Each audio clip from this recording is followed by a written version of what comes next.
Alright, we just got done seeing the new Avengers movie, The Avengers Age of Ultron, and it's been, I believe, 3 years since the last Avengers. 2011.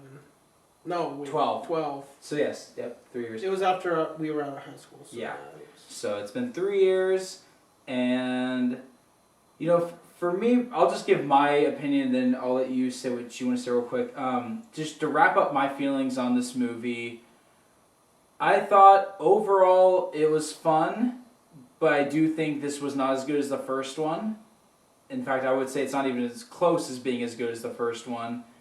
All in all, it was still fun. I had some problems here and there, but it still had some shining moments.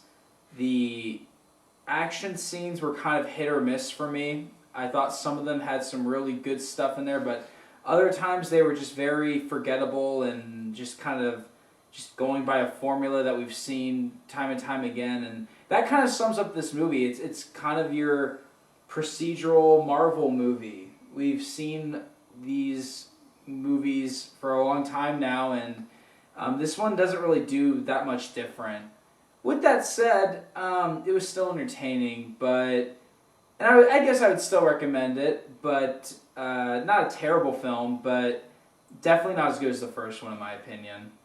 I was a little disappointed. I mean, I admittedly have not read Marvel comics, so obviously going into this I don't have as much attachment to the characters. I found it boring. I didn't like it. I thought it was mind-numbing, stupid, the same thing that we've had a million times. I mean, just really ridiculous CGI, and the banter between them is not funny.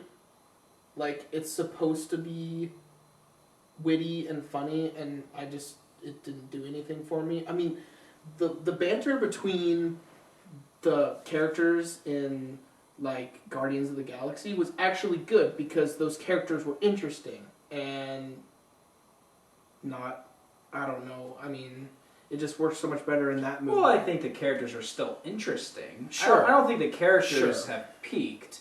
I'll agree. I thought the banter in this one was still funny, but it was definitely...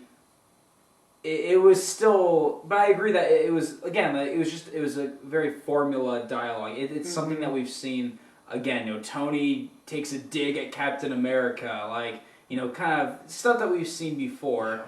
I thought it was fine, but, you know, as far as the characters in this one go, something I feel kind of bittersweet about is that this movie tried to give each Avenger their own little arc, and I liked that because you should do that with your sequels.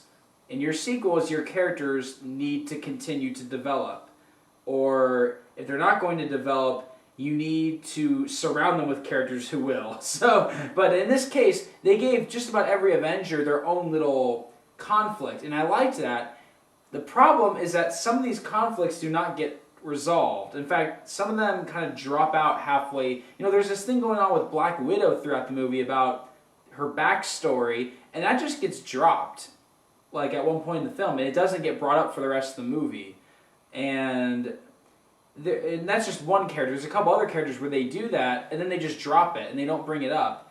And that was confusing, and not frustrating, just confusing. And you could argue, well, maybe they'll set that up for some more sequels, and that'll come into effect, which they very well may. I mean, at the end of the film, they said the Avengers will return. Well, I know, but I just referred to those conflicts, like those arcs. And maybe it will, and if so, great. Still, it was a little random at times. And also, as I said earlier, admittedly not reading the comics, so I don't know how it went in the comics, but the whole thing with the twins, I thought that was stupid. I mean... I was fine with it. It was just whatever. I mean, when... Not to spoil it, spoiler alert, but when the brother died, I was like, who cares? I don't. Yeah, I didn't feel anything. I didn't care. And then when Jeremy Renner's like trying to you know, pump up the other one, I was like, yeah, whatever. Yeah. I'm a casual fan of the comics. I haven't read a new Marvel comic in years, but I do like some of the older stuff. Some of the references they made to the comics I liked. I liked how they are, with all these movies, they're slowly getting into the Gems plot. I really like that. So I'm looking forward to that very soon, I think, actually coming into full effect. And so, I mean, I liked that. But yeah, this is very much what you're expecting.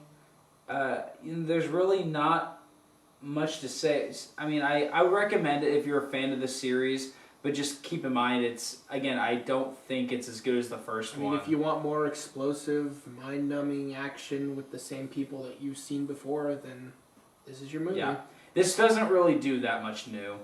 One thing I will give props to, I didn't do much research going into this movie. I didn't know that James Spader was going to voice the villain, and that made me really happy when I realized that it was James Spader. And even though the villain himself isn't that interesting, James Spader is awesome in the role. You can tell he's having fun. He tried with what he had. Yeah, he's for a guy who's known for his extreme charisma. He brought it to the table in the voice acting part, so that was cool. So yeah, I mean, I would give it. I'm gonna give it a C+.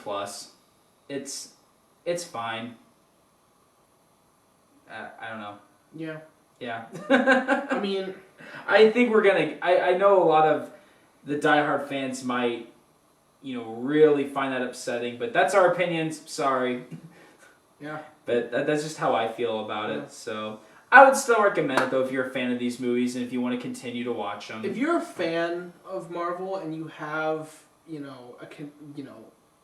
care about these characters going in more than a non-fan, I think you'll enjoy it a lot more than I did. But I just didn't. Mm-hmm. I mean, I will say this, however, on the flip side of that, for the diehard fans that look for things to nitpick and look for reasons to hate these movies, even though I overall enjoyed this movie, a lot of those people on the internet I think are going to have a field day with this movie.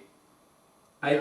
I think this is going to be kind of like Iron Man 2 or some of those other ones where people are just going to rip this movie apart. And while I don't agree I wouldn't go that far, I kind of get it. So, yeah, kind of a step down, but hopefully it will be better next time. I'm really, I'm kind of getting tired of some of the Marvel films. I loved Guardians of the Galaxy, and Winter Soldier was a lot of fun. You know what? You know why Guardians of the Galaxy was so fun? Because it was a change of pace. It was different. Because it was different than the what we had seen a million times before. Yeah. Yeah, I agree. And you know what?